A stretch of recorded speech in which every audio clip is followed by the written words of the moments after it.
mundo é repleto de maravilhas. Algumas são famosas, estão nas capas de revistas, nos roteiros de viagem mais procurados.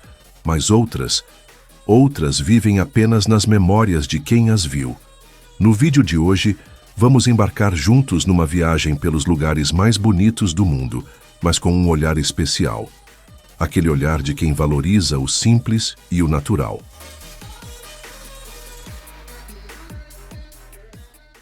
Capadócia, Turquia.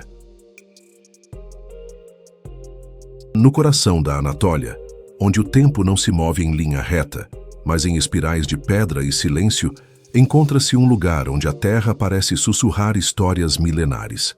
A Capadócia, na região central da Turquia, é mais do que um destino turístico. É uma máquina do tempo moldada pelo vento, pelo fogo e pela fé.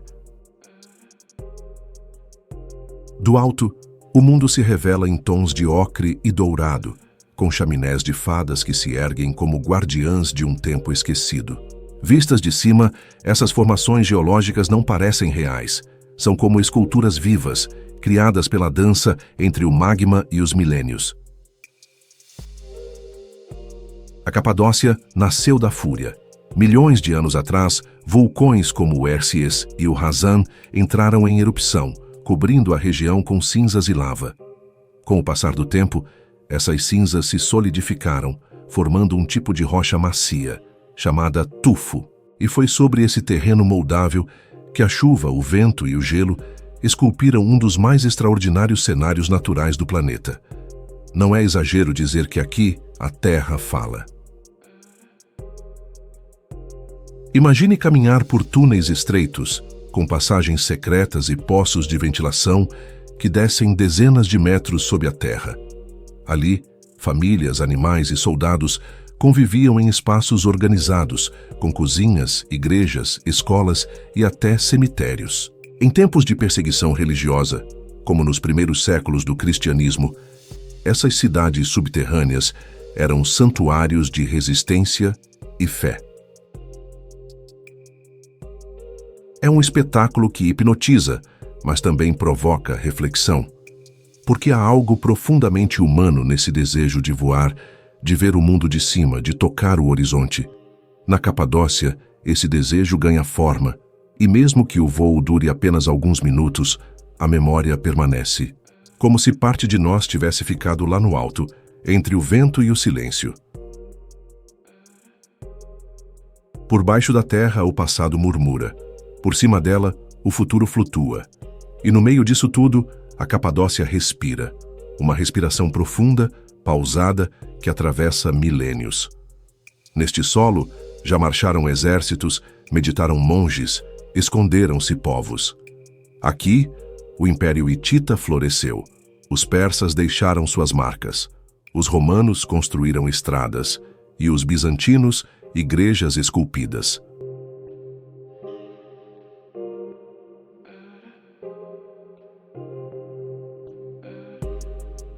Petra, Jordânia. Uma cidade perdida no tempo, redescoberta por olhos ocidentais, mas nunca esquecida pelos ventos do deserto. É impossível chegar a Petra sem sentir que se está prestes a desvendar um segredo. O caminho é estreito, sinuoso, envolto por paredes de arenito que se erguem como muralhas vivas. Esse corredor mágico chama-se Sik, um desfiladeiro de mais de 1 quilômetro, onde cada passo ecoa como um sussurro da história. A luz penetra com dificuldade, criando sombras dançantes que acompanham o viajante em silêncio. E então, de repente, como uma revelação, ela surge. O tesouro, Al-Khazner. A fachada mais famosa de Petra, majestosa, misteriosa, desafiadora, esculpida diretamente na pedra, ela não é apenas uma entrada, é um portal para outra era. Com colunas coríntias, frisos elaborados e uma simetria quase divina, Al-Khazner parece flutuar, como se fosse feita de areia e sonho. Por séculos, viajantes, arqueólogos e poetas tentaram entender quem a construiu, por quê e como. Alguns diziam ser o túmulo de um rei, outros, um templo aos deuses. Mas talvez não importe, porque o verdadeiro significado de Petra não está apenas em suas pedras, está em seu silêncio. Um silêncio carregado de vozes antigas que ainda murmuram entre as fissuras do arenito. Petra foi a capital do Império Nabateu, um povo comerciante, engenhoso, místico. Vindos do deserto, dominavam as rotas das especiarias e do incenso. Transformaram Petra em um centro de poder, cultura e fé. Em meio ao deserto inóspito, ergueram palácios, túmulos e templos, mas não construíram para dominar a paisagem, construíram para fazer parte dela. Cada estrutura foi esculpida como uma oração à natureza. Eram mestres da água, mesmo vivendo no deserto. Construíram complexos sistemas de canais, cisternas e aquedutos.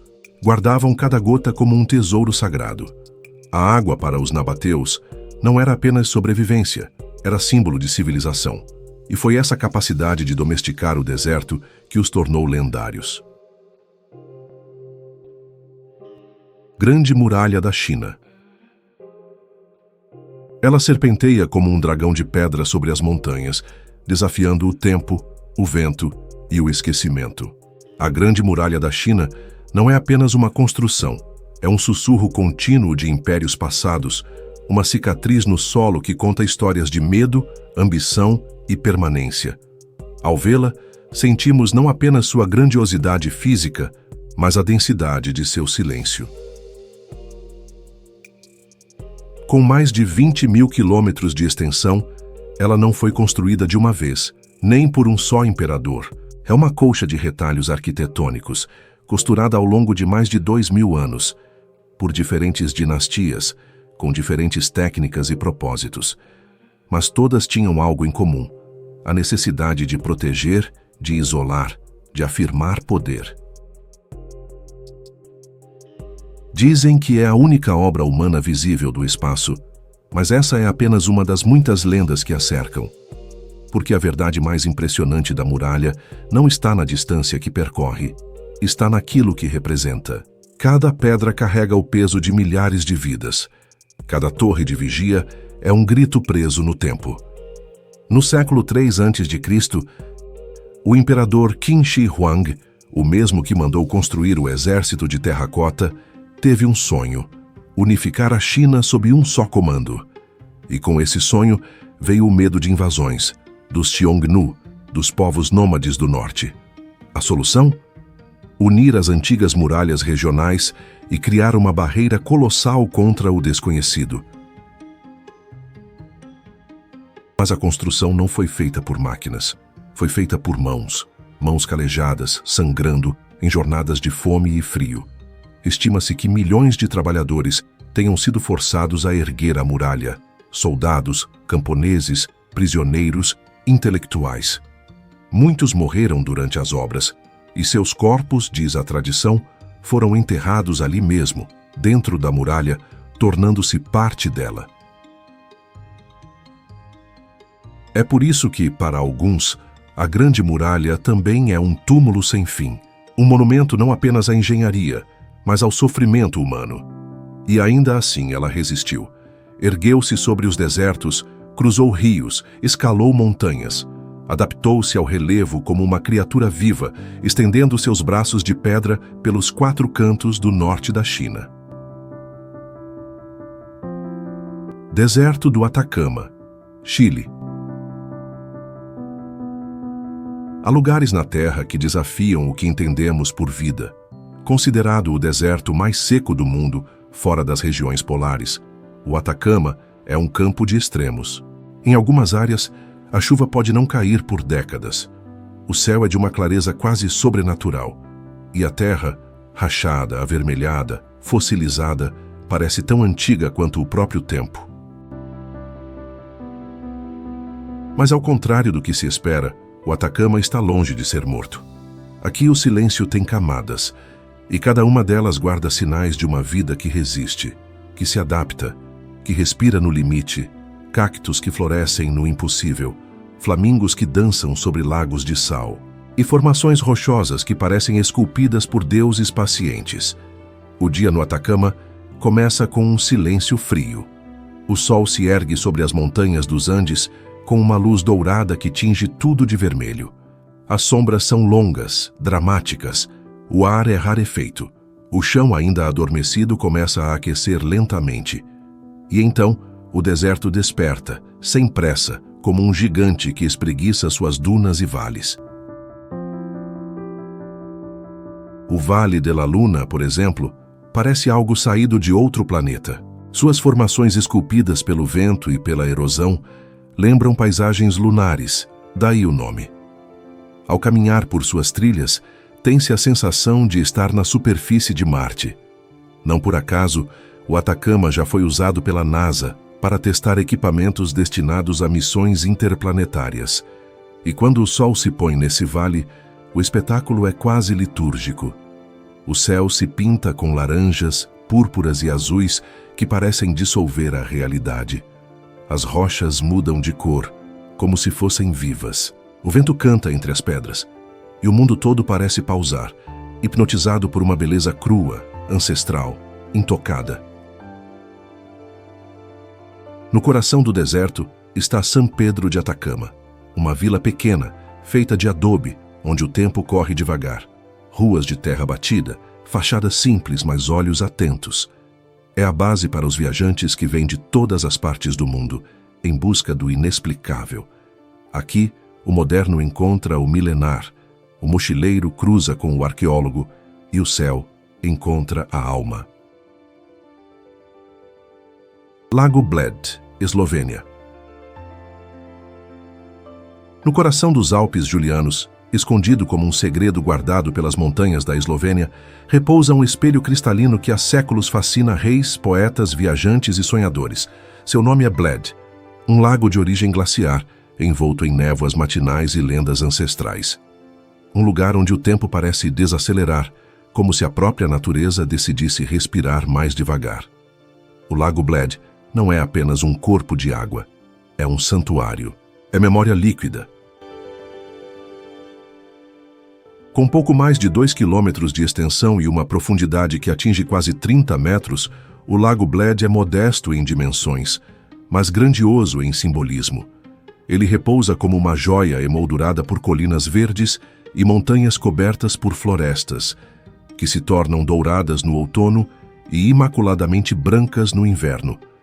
Cada estação revela uma face diferente do lago, como se a própria terra quisesse contar várias histórias com o mesmo cenário. E no centro desse lago, como num conto de fadas esculpido pela geografia, encontra-se a única ilha natural da Eslovênia, uma pequena faixa de terra, coroada por uma igreja barroca dedicada à Assunção de Maria. Suas escadas de pedra, construídas no século XVII, parecem levar não apenas ao topo da colina, mas a uma dimensão onde o sagrado e o mítico se encontram. Segundo a lenda, quem subir os 99 degraus que levam até a entrada da igreja deve fazê-lo em silêncio, carregando no coração um desejo puro. A tradição diz que se você tocar o sino da torre, seu pedido será atendido. Milhares de visitantes repetem esse ritual todos os anos, embalados por uma fé ancestral e pela esperança de que o eco do sino viaje pelo tempo e alcance o que ainda está por vir. A travessia até a ilha é feita em barcos típicos chamados pletna, conduzidos por remadores que herdaram essa função por gerações. Com movimentos precisos e quase cerimoniais, eles deslizam sobre as águas como se dançassem com o lago, respeitando sua quietude e seus segredos. O som dos remos tocando a água é suave, quase hipnótico, como uma prece aquática. Tahiti, Polinésia Francesa.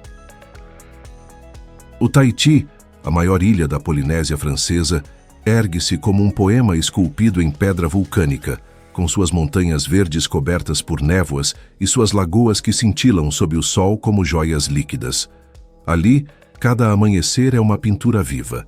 Os raios dourados se infiltram lentamente pelas encostas, desenhando silhuetas na vegetação tropical e acordando vilarejos adormecidos. É um espetáculo silencioso, assistido por olhos que herdaram o oceano e o céu como horizontes permanentes. O Tahiti não é apenas uma ilha, é uma canção ancestral, cantada por gerações de navegadores, contada pelas tatuagens nos corpos e pelas flores presas nos cabelos.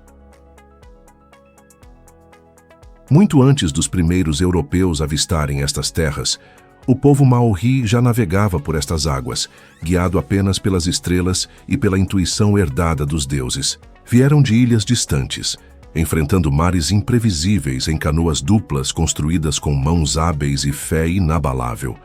Quando chegaram, deram nome a tudo, às montanhas, aos ventos, às correntes. Chamaram este lugar de Tahiti, a Grande Água. Suas histórias foram passadas pela oralidade, entoadas em cânticos, danças e símbolos tatuados na pele. A tatuagem aqui tem alma. É uma forma de contar quem se é, de onde se veio, o que se honra. No Tahiti, cada linha marcada é um mapa de vida. Com a chegada dos exploradores europeus no século XVIII, como Louis-Antoine de Bougainville e depois o célebre James Cook, o Tahiti foi revelado ao mundo ocidental como um paraíso idílico.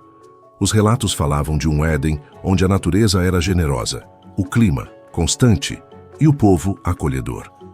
As pinturas de Paul Gauguin, no século XIX, fixaram no imaginário europeu a imagem romântica, quase mística, dessas ilhas. Mas por trás dos tons vibrantes e das formas sensuais retratadas por Gauguin, escondia-se um povo em transformação. A colonização trouxe com ela novos costumes, doenças, religiões.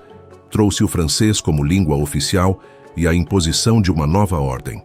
E ainda assim o Tahiti resistiu, como uma flor de tiare que se recusa a murchar. Banff National Park, Canadá. Fundado em 1885, Banff é o parque nacional mais antigo do país e o terceiro mais antigo do mundo. Com mais de 6.600 quilômetros quadrados de montanhas escarpadas, florestas intocadas e vida selvagem abundante, Banff representa não apenas um refúgio natural, mas um símbolo do espírito selvagem que moldou a identidade canadense. Um santuário onde o tempo parece seguir outra lógica, mais lenta, mais silenciosa, mais profunda. Na aurora gelada de um dia qualquer em Banff, a neblina dança sobre os lagos glaciares, como se a terra respirasse em silêncio. O ar é puro, cortante, perfumado com o aroma das coníferas. O som predominante é o do vento deslizando entre os pinheiros, quebrado apenas pelo grito distante de uma águia ou pelo estalo de um galho sob o peso de um alce. O Lago Louise, talvez o mais famoso de todos, repousa como uma joia líquida entre as montanhas Victoria e Fairview. Suas águas turquesas são alimentadas por geleiras milenares, que derretem lentamente durante o curto verão alpino. Olhar para o Lago Louise é como contemplar um portal para outra dimensão.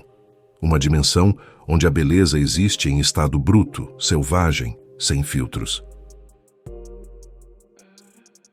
E há também o Moraine Lake, escondido no Vale dos 10 Picos, cujas águas parecem ter capturado o céu inteiro em seu espelho azul cobalto.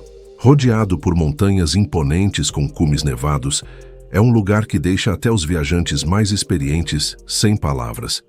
A cada amanhecer, a luz do sol transforma o lago em um mosaico de reflexos, como se a natureza estivesse brincando com espelhos de cristal. As trilhas que serpenteiam por Banff são caminhos ancestrais, percorridos muito antes da chegada dos colonizadores europeus. Povos indígenas como os Stoney Nakoda, os Ktunaxa e os Blackfoot já conheciam a alma dessas terras e viam nas montanhas não apenas recursos, mas espíritos. Para eles, Banff não era apenas um território, era um lar sagrado, repleto de histórias e sabedoria. No coração do parque está a charmosa cidade de Banff, um refúgio humano rodeado por catedrais de pedra. Pequena em tamanho, mas imensa em hospitalidade, Banff é um ponto de partida para aventuras épicas e contemplações silenciosas.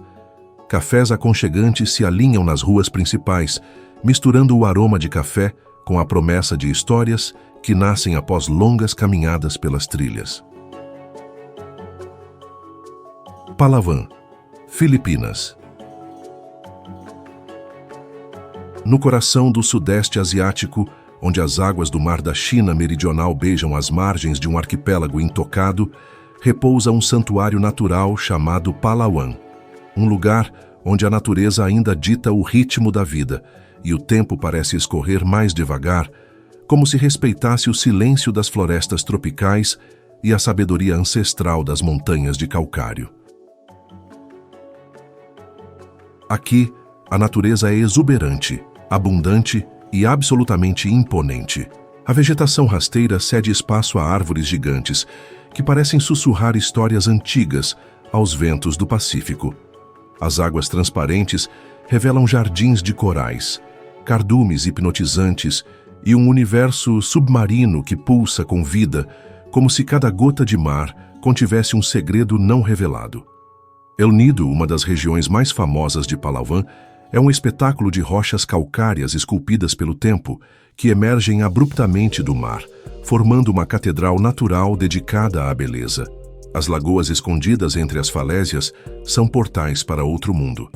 Intocados, silenciosos, onde a única trilha sonora é o som dos remos cortando a água e o chamado distante de um pássaro marinho. Mas para compreender Palawan, é preciso ir além de suas paisagens. É necessário mergulhar em sua história, nas suas lendas e nas vidas que habitam essas terras. Os povos indígenas, como os Tagbanwa e os Palawan, vivem aqui há séculos, em harmonia com a floresta e o mar. Suas crenças são entrelaçadas com os ciclos da lua, os ritmos das marés e os sinais da selva. Eles não veem a natureza como algo a ser dominado, mas como um ente sagrado, merecedor de respeito e gratidão. Suas danças, seus cantos e seus rituais são expressões de uma espiritualidade profundamente conectada ao mundo natural. Caminhar com eles é aprender a escutar a floresta, a decifrar os movimentos do vento e a compreender que cada pedra, cada folha, cada ser carrega um significado. Em Puerto Princesa, a capital da província de Palawan, pulsa um outro tipo de vida. É onde o tradicional encontra o moderno, onde mercados fervilhantes se misturam com bairros tranquilos e onde a vida urbana coexiste com uma consciência ambiental crescente. É também aqui que se encontra o famoso rio subterrâneo de Puerto Princesa, uma das novas 7 maravilhas da natureza. Cataratas do Iguaçu.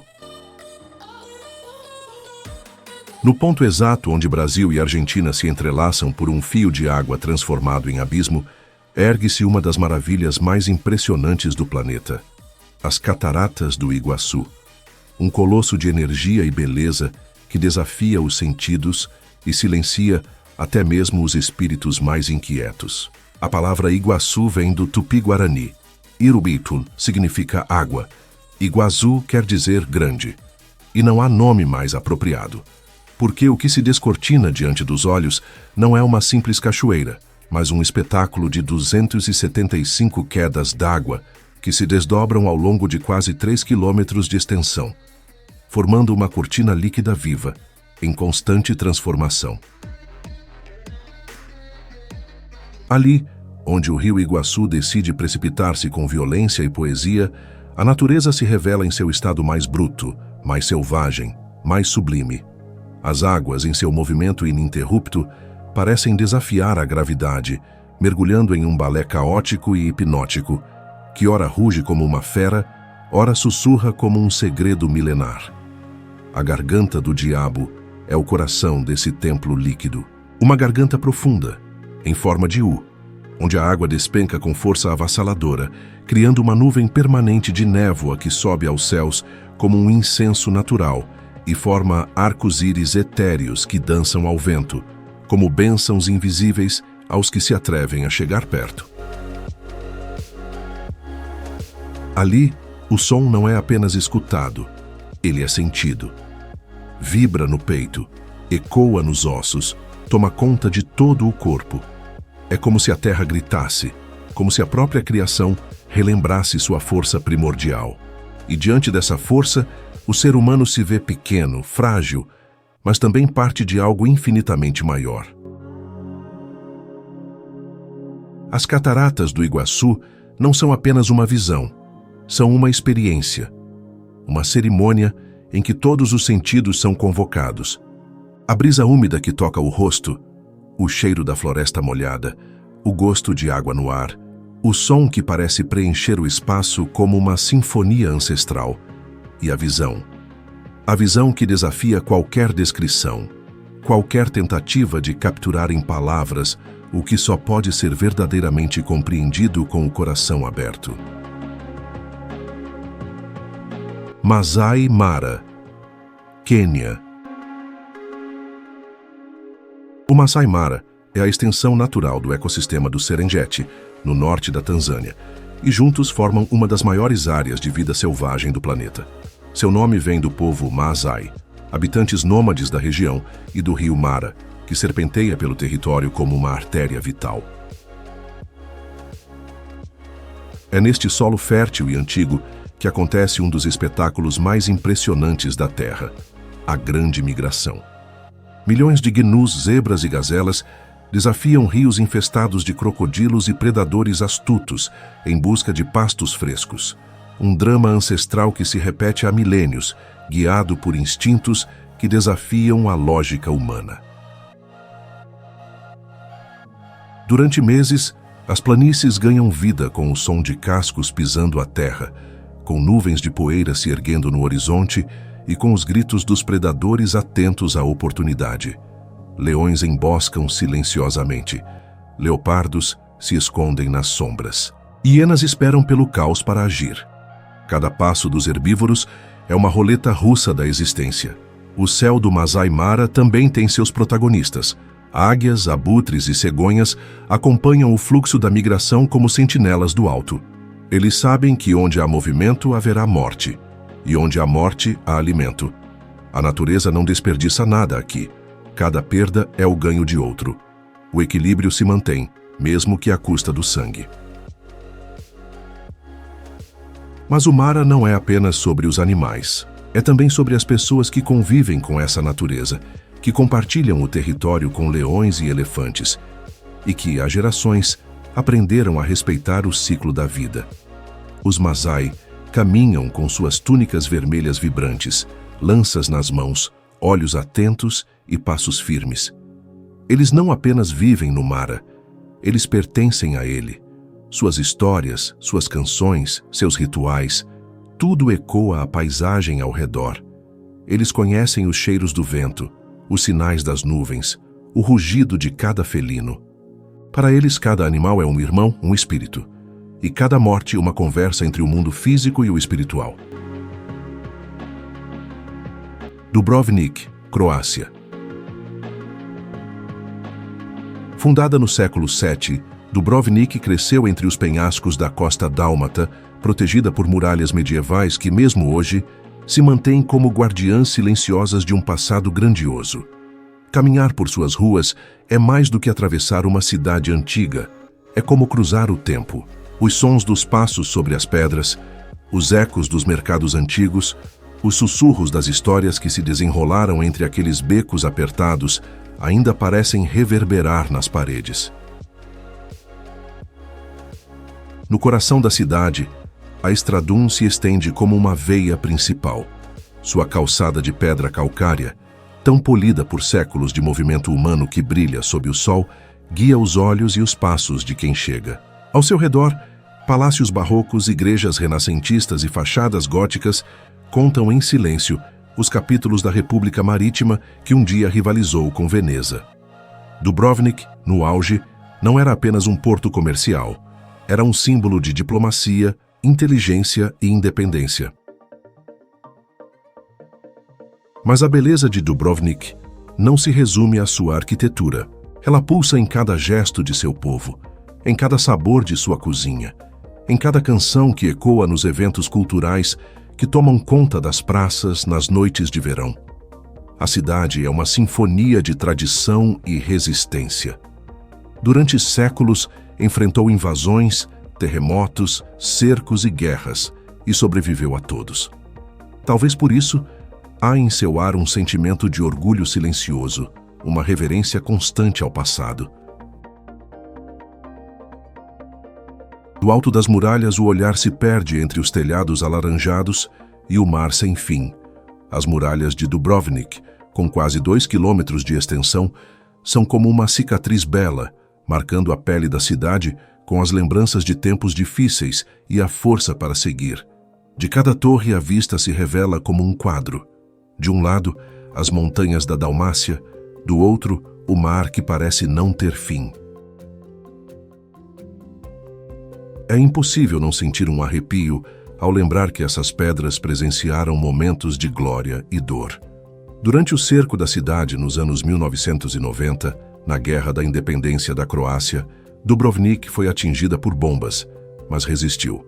As marcas do conflito ainda são visíveis para quem olha com atenção, mas não definem a cidade. Pelo contrário, são sinais de sua resiliência. Praga, República Tcheca. Às margens do rio Vltava, Praga se ergue como um poema arquitetônico. Torres, cúpulas, castelos e vielas formam uma sinfonia visual, onde cada detalhe carrega uma história, um símbolo, um eco do passado. Conhecida como a Cidade das 100 Torres, ela é ao mesmo tempo melancólica e luminosa. Uma joia gótica lapidada ao longo de séculos por reis, artistas, guerreiros e visionários. No coração da cidade, a Praça da Cidade Velha se abre como um palco ancestral. É ali que pulsa a alma de Praga. Os passos reverberam sobre as pedras centenárias, o som dos sinos mistura-se ao burburinho dos visitantes e o famoso relógio astronômico, com seus autômatos encantadores, gira há mais de 600 anos, desafiando o tempo e a lógica com sua beleza medieval. É impossível não se perder no encanto do bairro antigo, onde fachadas barrocas conversam com sombras góticas. Cada rua parece uma pintura, cada janela, um portal. Caminhar por ali é como folhear um livro escrito em pedra, onde cada página é um edifício, cada capítulo, uma praça. Praga não se explica, ela se sente. Mas a cidade não vive apenas de nostalgia. Em meio ao passado, pulsa uma vibração artística que nunca cessou. Cafés literários, teatros subterrâneos, galerias independentes, músicos nas esquinas.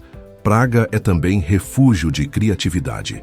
Foi aqui que Kafka escreveu seus pesadelos lúcidos, que Dvořák e Smetana encontraram suas melodias, que o surrealismo encontrou abrigo entre as sombras barrocas.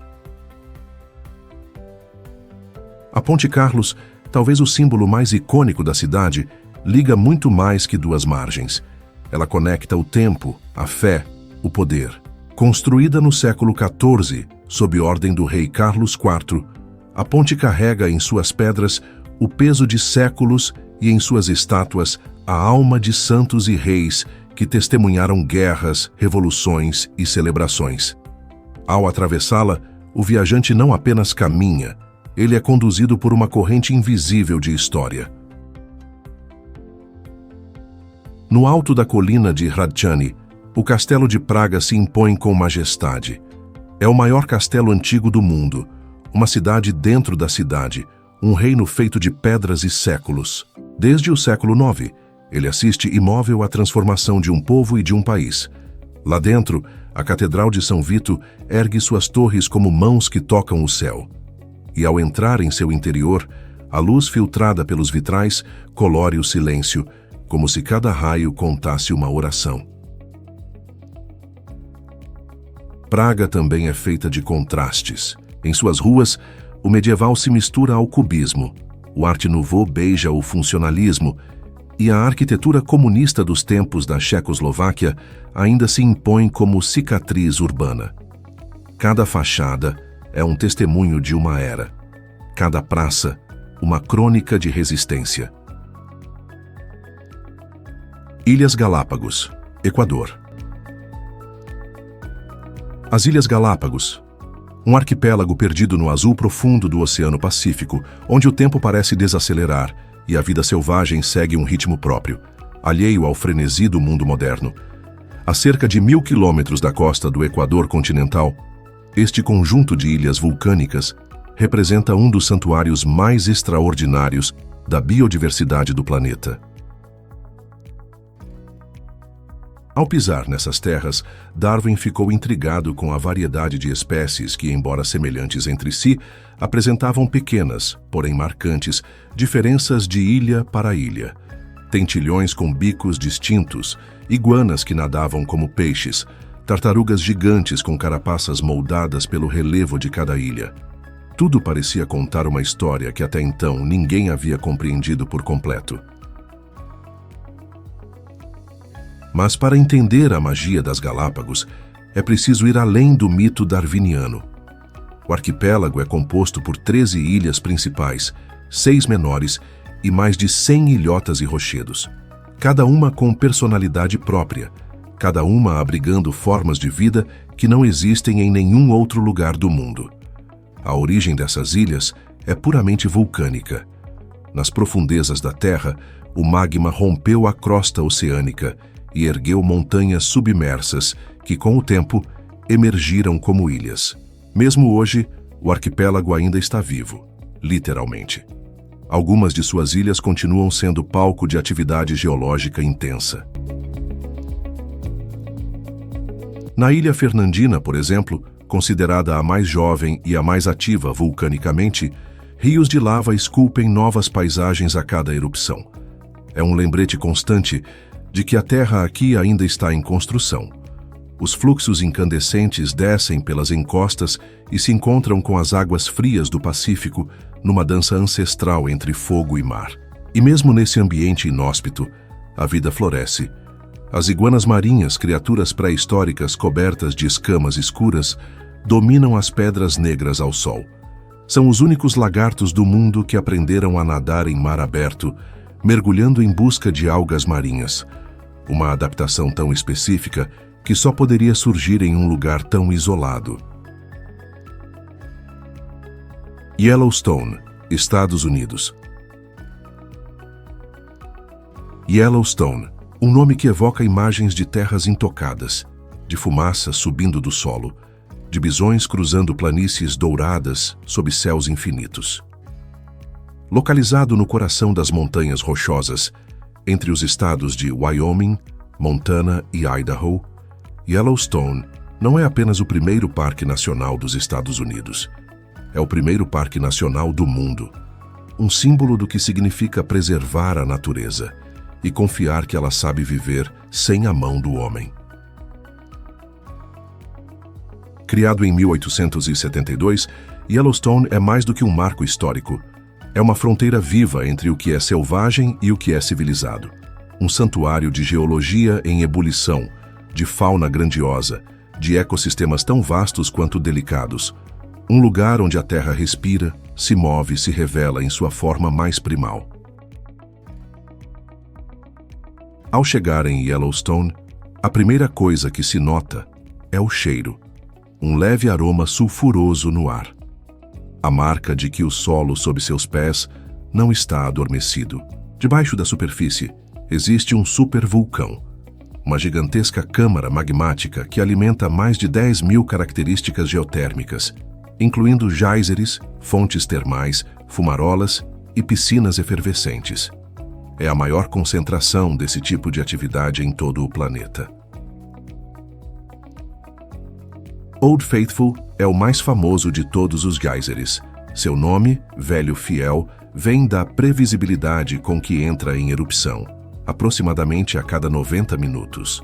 Turistas do mundo inteiro se reúnem ao redor dele, em silêncio, aguardando o momento em que a Terra expele uma coluna de água fervente e vapor que pode alcançar até 55 metros de altura. Um espetáculo ancestral que se repete há séculos. Mas Yellowstone não é apenas fogo e vapor.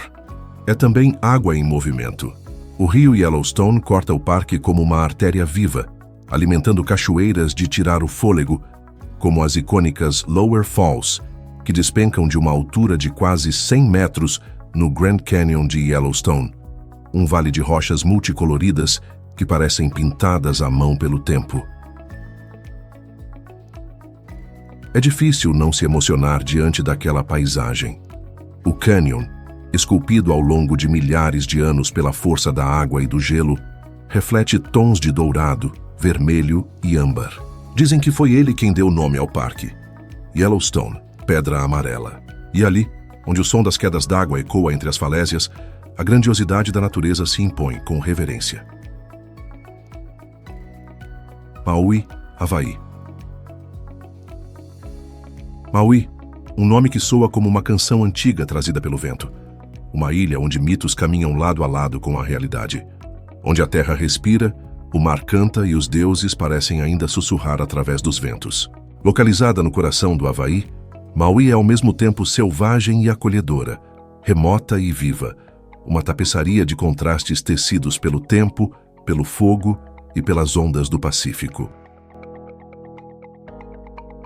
Chamada de a Ilha do Vale, por causa de seu relevo marcado por montanhas que se erguem nas extremidades e um vale exuberante no centro, Maui é uma terra de beleza intensa e energia ancestral.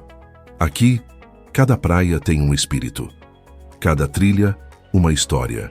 Cada rocha, um nome em havaiano que carrega o eco de gerações passadas. A ilha de Maui foi moldada por dois vulcões, o Haleakala, ao leste, e o Mauna Kahalawai, também conhecido como West Maui Mountains, ao oeste.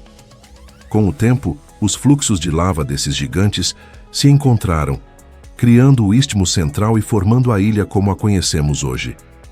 Mas mesmo adormecidos, os vulcões de Maui não deixaram de influenciar a paisagem e o espírito do lugar. O Haleakala, o Casa do Sol em havaiano, domina a metade oriental da ilha. Com seus mais de 3.000 metros de altitude, é a montanha mais alta de Maui e também um dos locais mais sagrados de todo o arquipélago. Subir até seu cume antes do amanhecer é um ritual quase espiritual. A estrada serpenteia entre nuvens até que, finalmente, o sol rompe o horizonte, pintando o céu com tons de fogo, como se o mundo estivesse nascendo outra vez. Ali no topo, o silêncio é profundo. O ar é frio, rarefeito, e quando o primeiro raio de sol toca a cratera, compreendemos por que os antigos havaianos acreditavam que o semideus Maui amarrou o sol ali para que os dias fossem mais longos. A energia do lugar é palpável. É como estar diante de algo sagrado, não apenas pela beleza, mas pela memória que ele carrega. Durante o dia, o Haleakala revela outra face, um imenso vale vulcânico coberto por pedras negras, cinzas vermelhas, musgos prateados e plantas endêmicas que não existem em nenhum outro lugar do mundo, como o Silversword, uma espécie prateada e delicada que floresce apenas uma vez na vida e depois morre. Fiordes noruegueses. Com mais de 1.000 fiordes espalhados ao longo da costa norueguesa, cada um carrega seu próprio ritmo, sua própria história e sua própria beleza. Do mundialmente famoso Geirangerfjord ao majestoso Sognefjord, esses corredores naturais são a espinha dorsal da identidade nórdica. São caminhos por onde o tempo caminha devagar, permitindo que cada olhar seja uma contemplação. Durante séculos, esses fiordes serviram de abrigo e passagem para os vikings, para os pescadores, para os aventureiros. Eram, ao mesmo tempo, muralhas e estradas. Protegiam os vilarejos do interior contra invasores, mas também ofereciam uma rota segura entre as montanhas e o mar aberto. A vida brotava nas encostas, e as comunidades floresciam em equilíbrio com as forças da natureza. Para entender um fiorde, é preciso mais do que vê-lo. É necessário senti-lo. Sentir a umidade do ar, impregnada com o cheiro de sal, musgo e madeira molhada. Ouvir o eco do próprio coração reverberando nas paredes de pedra. observar o reflexo de picos nevados em águas tão calmas que parecem espelhos, e entender que o tempo aqui corre em outro compasso. O Geirangerfjord é talvez o mais famoso de todos. Com seus 15 quilômetros de extensão, é um espetáculo de grandiosidade e harmonia. Suas encostas íngremes caem quase verticais até o mar. Nele, dezenas de cachoeiras despencam de alturas vertiginosas, como as 7 irmãs, o véu da noiva e o pretendente, cada uma com sua lenda, sua aura de mistério. Lendas e fiordes caminham juntos. Segundo a tradição oral, as 7 irmãs representam 7 cascatas dançantes, eternamente ignorando os avanços de um pretendente solitário que, por despeito, virou uma cachoeira de aparência sombria. O Geirangerfjord é mais do que um cenário. É um palco onde a mitologia nórdica ganha forma na paisagem. Mais ao sul, encontramos o Sognefjord, o fiord mais longo e profundo da Noruega. Com impressionantes 204 quilômetros de extensão e profundidades que chegam a mais de 1.300 metros, o Sognefjord penetra no coração da Noruega como uma veia de água viva. Suas ramificações, como o Nærøyfjord, são Patrimônio Mundial da Unesco e encantam por sua imponência quase sobrenatural. No Nærøyfjord, a largura do fiord pode chegar a apenas 250 metros, criando uma sensação de clausura mágica. É como atravessar um templo natural, onde as paredes parecem subir aos céus e o silêncio é quase cerimonial. Em dias de neblina, a atmosfera é etérea, como se estivéssemos navegando entre mundos. Bali, Indonésia. Há um lugar onde os deuses caminham entre os homens, onde o som do gamelão embala os dias, e os incensos perfumam o ar com promessas de equilíbrio e proteção. Onde as águas beijam a areia com a delicadeza de um sussurro. Esse lugar é Bali. E para aqueles que têm a sorte de chegar até ela, Bali se revela mais do que uma ilha, é um estado de espírito. Ao desembarcar em Bali, a sensação é de atravessar um véu invisível. Do lado de lá, o mundo moderno, barulhento, veloz. Do lado de cá, uma terra onde o tempo flui ao ritmo das oferendas, dos ciclos da lua, das marés e das cerimônias. Uma ilha onde tudo parece ter alma, desde uma pedra, à beira do caminho, até o arrozal mais distante. Localizada na Indonésia, entre Java e Lombok, Bali é um fragmento de paraíso plantado no arquipélago mais vasto do mundo. Com um pouco mais de 5.000 quilômetros quadrados, a ilha abriga montanhas vulcânicas, praias selvagens, florestas tropicais densas e terraços de arroz que se derramam pelas encostas como escadarias para o céu. Mas o que realmente diferencia Bali de qualquer outro destino é a presença constante do sagrado. Em cada canto há um templo, em cada casa um altar. Em cada manhã, uma oferenda feita com flores, arroz, folhas de bananeira e um toque de incenso. Pequenos gestos que expressam gratidão, proteção e respeito aos espíritos. Porque aqui, o invisível é parte do cotidiano. Os balineses vivem em harmonia com os princípios do Trihita Karana, o triplo caminho para o bem-estar. Harmonia entre o homem e Deus, entre o homem e a natureza, entre o homem e o próximo. É uma filosofia que permeia tudo, desde a arquitetura dos vilarejos até a maneira como se planta o arroz. E talvez por isso, Bali pareça pulsar com uma energia difícil de descrever. Kyoto, Japão. Kyoto. Um nome que ecoa pela história do Japão como um sussurro sagrado entre as montanhas. Uma cidade onde o tempo parece dobrar as leis da física e da memória, mantendo vivas tradições milenares em meio à modernidade silenciosa. Não é apenas um destino turístico. Kyoto é um santuário da alma japonesa. Um lugar onde os deuses antigos ainda caminham entre as sombras dos pinheiros e os espíritos do passado espreitam sob os beirais curvos dos templos. Nos primeiros raios da manhã, o ar é frio e puro. A neblina desliza por entre os telhados de cerâmica como véus brancos de seda. Cada rua estreita, cada pedra encaixada com precisão nos jardins zen, carrega o peso de séculos de contemplação. Aqui, tudo é ritual. O caminhar, o silêncio, o som da água caindo nos tsukubai, as pequenas fontes de purificação. Kyoto não é uma cidade que se visita, é uma cidade que se respira. Fundada em 794 como Heian-kyo, a capital da paz e tranquilidade, Kyoto foi o centro político e cultural do Japão por mais de 1000 anos. Muito antes de Tóquio ser o coração pulsante do arquipélago, Kyoto já era o cérebro e a alma. Palácios imperiais, templos budistas, santuários shintoístas, casas de chá, teatros de nó e kabuki. Tudo se ergueu ao longo dos séculos como uma tapeçaria viva da estética e da espiritualidade nipônica. Mas não se engane, Kyoto nunca foi apenas um museu a céu aberto. Por trás das fachadas de madeira enegrecida pelo tempo, há uma cidade pulsante, viva, que aprendeu a acolher o novo sem trair o antigo. As bicicletas deslizam em silêncio por ruas que poderiam ser do século XVIII, enquanto dentro das casas de Machiya, antigas residências de mercadores, jovens artistas plásticos criam instalações multimídia que dialogam com o minimalismo zen. O som dos sinos do templo Kinkakuji, o pavilhão dourado, ressoa sobre o espelho d'água como uma oferenda sonora ao universo. O templo, recoberto em folhas de ouro puro, parece flutuar no lago, refletido como uma miragem divina.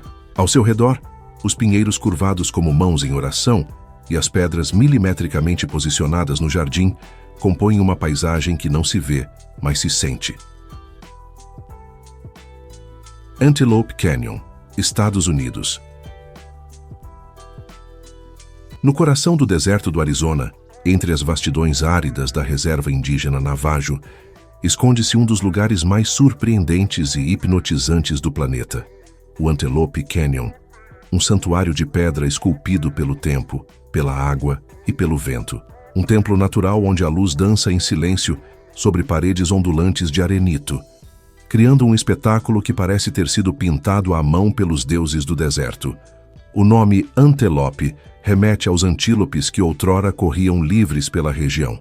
Mas hoje, quem domina o cenário são turistas e fotógrafos do mundo inteiro, seduzidos pela beleza sobrenatural desse cânion estreito e profundo que serpenteia como uma cicatriz dourada na superfície da terra. O Antelope Canyon é dividido em duas partes principais: o Upper Antelope Canyon, também conhecido como The Crack, e o Lower Antelope Canyon, chamado de The Corkscrew. Ambos oferecem experiências distintas, mas igualmente deslumbrantes. No Upper, a entrada é mais acessível e a luz entra em feixes verticais perfeitos, especialmente durante os meses de verão, quando o sol está diretamente acima. No Lower, o caminho é mais desafiador, exigindo escadas e um espírito aventureiro, mas a recompensa é um labirinto de formas e cores ainda mais intensas. Essas curvas, que parecem fluir como seda, não foram esculpidas por mãos humanas.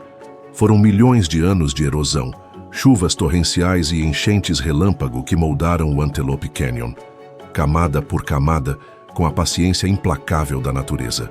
Cada parede sinuosa carrega em si a memória das águas que, violentas e repentinas, atravessaram o canyon com força devastadora. Essas enchentes, conhecidas como flash floods, continuam até hoje. Elas são perigosas e podem ocorrer com pouca ou nenhuma advertência, mesmo quando não há chuva visível. Por esse motivo, o acesso ao Antelope Canyon só é permitido com guias autorizados da tribo Navajo, que não apenas garantem a segurança dos visitantes, mas também compartilham a sabedoria ancestral de seu povo, profundamente conectado a essa terra. Havana, Cuba. Havana não começa no concreto, nem no mar. Começa no tempo. É uma cidade suspensa entre décadas, cujos alicerces não são apenas pedra e cal, mas memória e resistência. Uma memória que respira pelas janelas coloniais, que canta nos becos, que dança nas esquinas e que se impõe, altiva, mesmo quando tudo ao redor parece querer desabar.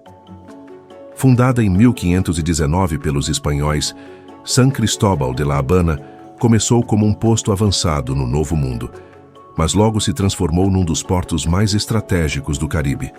Os navios da coroa espanhola, repletos de ouro do continente americano, faziam escala em seu porto antes de cruzar o Atlântico. E ali, sob o sol implacável e o rugido das ondas, começou a nascer algo mais que uma cidade. Começou a nascer um espírito. Havana é um palimpsesto de eras, um texto reescrito 1000 vezes sobre a mesma superfície. Nas ruas do centro histórico, declarado Patrimônio Mundial pela Unesco, as pedras ainda guardam o som das carruagens coloniais. As fachadas barrocas e neoclássicas desafiam o tempo com uma dignidade cansada, como se estivessem à espera de um restauro que nunca chega. E ainda assim elas sorriem. Com suas tintas descascadas e varandas enferrujadas, elas ainda sussurram histórias ao vento. Os prédios, por mais deteriorados que estejam, não parecem tristes. Pelo contrário, parecem vivos. Em cada andar, uma família, um rádio ligado. Uma conversa atravessando a tarde. Havana é feita de gente que vive intensamente, mesmo quando a vida é dura. Gente que dança salsa com os pés no chão de cimento, que improvisa antenas com cabos velhos, que cozinha com criatividade e canta com alma.